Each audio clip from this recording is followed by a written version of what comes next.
Hi, I'm Professor Seth C. Orenberg, and in honor of today's Super Bowl game, I want to talk about a different kind of game. In fact, I want to talk about game theory, the idea that we can use games to discover some fundamental truths about human behavior and about the law. Today I want to discuss one of the most famous papers in all of economic history, but I'm going to look at it through the lens of the law. So we're going to go back to 1970. To a paper by George Akerlof that eventually won him the Nobel Prize in 2001. It's called The Market for Lemons, and while the paper uses used cars as a metaphor, it's actually about a much deeper problem. What happens to a market and to human trust when one person knows a secret that the other person doesn't? And when should law do something about that? To understand why Akerlof was revolutionary, we have to understand what came before. For decades, standard economic models like general equilibrium theory assumed perfect information. The assumption was that everybody knew what everything was worth. If you were buying a widget, you know what the widget is, and so does the seller. Price is the only variable in the equation, and that's going to be stated. But you both know the quality of the particular thing. Akerlof broke that assumption. He asked, what if the seller knows the quality, but the buyer only knows the average quality? The seller knows more information about the particular item the seller is selling. This makes sense. If you own a car, if you own a laptop, if you own a house, you've been living in it, using it, you know how good or bad it is. The buyer who is on eBay or seeing it on a car lot only knows a little bit about that type of product and maybe about some other aspects like your reputation that are relevant to some other lessons I'll give in other lectures. But what if a seller knows quality of a particular item and buyer only knows average quality? What happens then? What happens is asymmetry. The seller and the buyer have different information sets, and the seller has no incentive to disclose this information unless, we'll see, there are other bases for doing so. And as a result, the seller knows more about the particular car than a buyer in almost every case. And we're going to see this presents a particular problem. The seller knows the transmission slips at certain conditions in icy weather, the tires skid a little bit, or the engine rattles when you're at 70 to 75 miles an hour.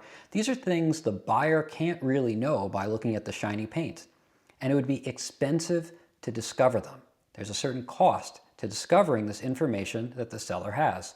So there is an information asymmetry problem baked into almost every market where buyers and sellers are selling unique goods. Let's put numbers on it to see the mechanics of the failure. Imagine two cars. One we'll call a peach. The seller knows the peach is worth $4,000. They won't take less than that.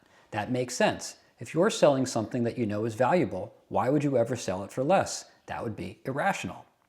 On the other hand, if you have a car that was in a wreck, we'll call that a lemon, you know it's worth $1,000. You'd be happy to get anything more. The problem is, to a buyer walking onto a lot, these repaired cars look identical. You, as the buyer, can't tell the difference. You only know that in this marketplace, there's an average value for a type of car like this. Meanwhile, the seller knows if the quality of the car is a peach or a lemon. There's a different subjective value. This is the valuation gap. Put yourself in the buyer's shoes. You know there's a, let's say, 50% chance of a peach and a 50% chance of a lemon. It would be irrational to offer $4,000 because if you did, you risk getting a lemon, in which case you've lost $3,000 instantly. So how do you act rationally? Well, you hedge your risk. You offer the expected value. The expected value is the probability of getting a lemon times the value of a lemon, plus the probability of getting a peach times the value of a peach.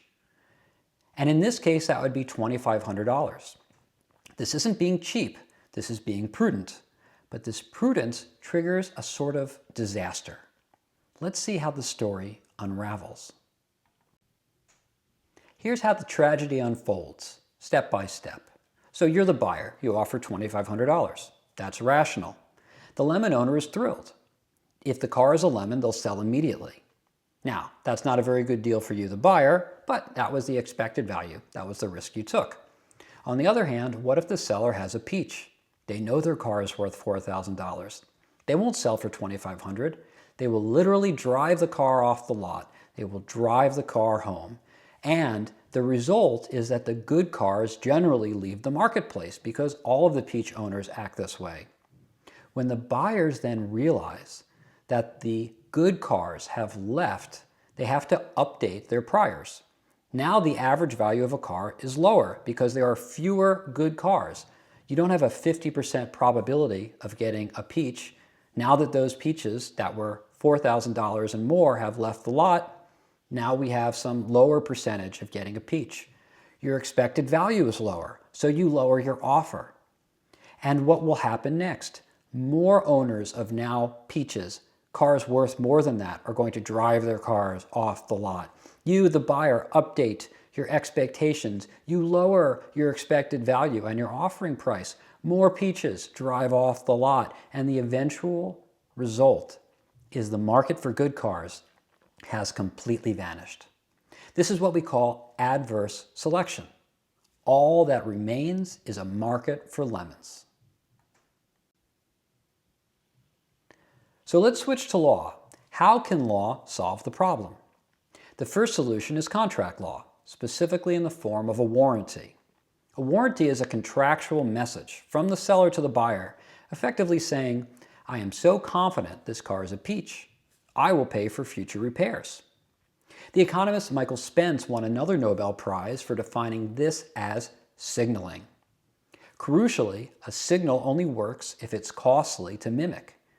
The lemon owner cannot offer a warranty because the car will break and the repairs will bankrupt the seller. Therefore, the warranty is a trustworthy signal, at least so far as there are repeat players in the marketplace, and bankruptcy is something to avoid.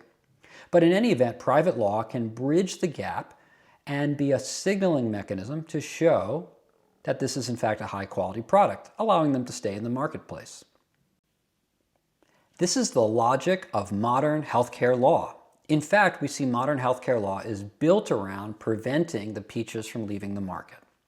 So I know that in health insurance, we usually think of buying health insurance, but let's just think of selling risk, because that's effectively what you do. When you buy health insurance, you are selling your risk to an insurer. The insurer can spread it out, and they have a business model built around taking risk.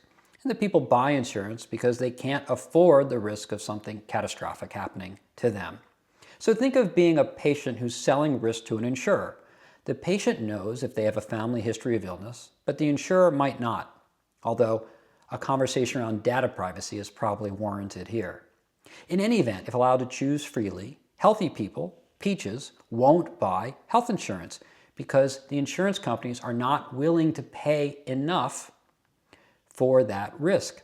Who wants to sell their risk for the price being offered? Only the sick people. The sick people who are very risky, whose risk is not worth that much, will actually want to buy insurance. What will happen next? Well, the insurance company will update their priors. Realizing that only sick people are in the marketplace, they'll increase their premiums. They'll lower what they're willing to pay for the risk. And this will force moderately healthy people out. The pool becomes sicker and sicker.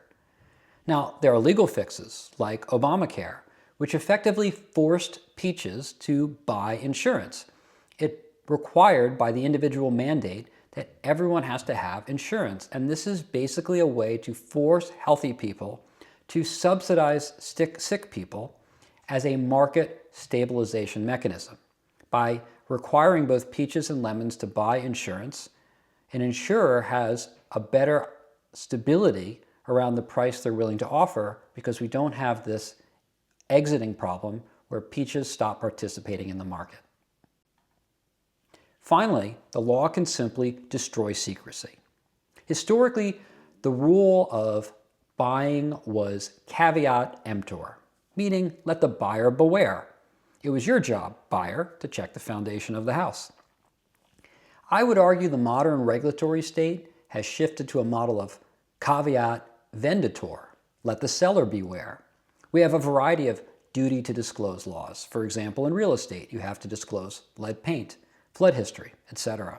Or in securities, public companies must disclose material risks. By making silence illegal, the law restores the symmetry of information, solving again the lemons problem caused by the information asymmetry.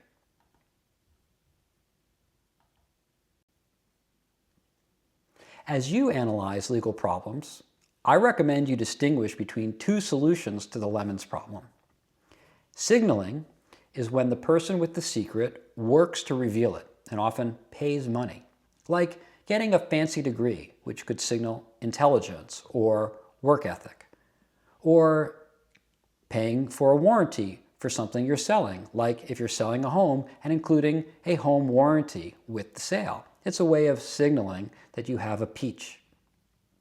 Screening is when the person without the secret sets up a hurdle, like an insurance company offering a low premium with a high deductible.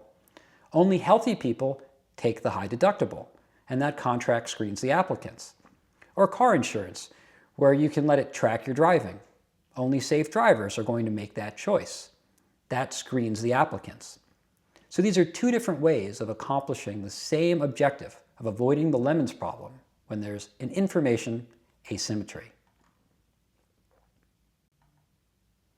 The takeaway is this: an unregulated market with high information asymmetry essentially favors the dishonest. If we don't have laws that allow for signaling, like contracts, or if we don't mandate participation, like we do with insurance law, or if we don't force disclosures, like in securities regulation, there's a real risk that peaches, the honest actors, the good products, they all leave the marketplace. Law, therefore, is the infrastructure that allows trust to scale. If you'd like to dig deeper, I'd recommend you pick up and read some of the classics in this literature. Of course, the first and foremost would be George Akerlof's The Market for Lemons. He published that in 1970. You should also read Michael Spence's Job Market Signaling from 1973. And Michael Rothschild and Joseph Stiglitz wrote an essay in 1976 called Equilibrium in Competitive Insurance Markets, also a really useful classic. To bring that into the legal space, Richard Posner's Economic Analysis of Law, now in its 9th edition from 2014, is an excellent resource.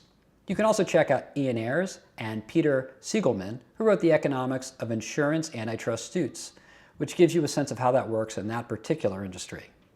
I hope you enjoyed this topic, and I hope you enjoyed the Super Bowl. And while you're watching, think about the various games that we play, not just on TV, but in our everyday markets.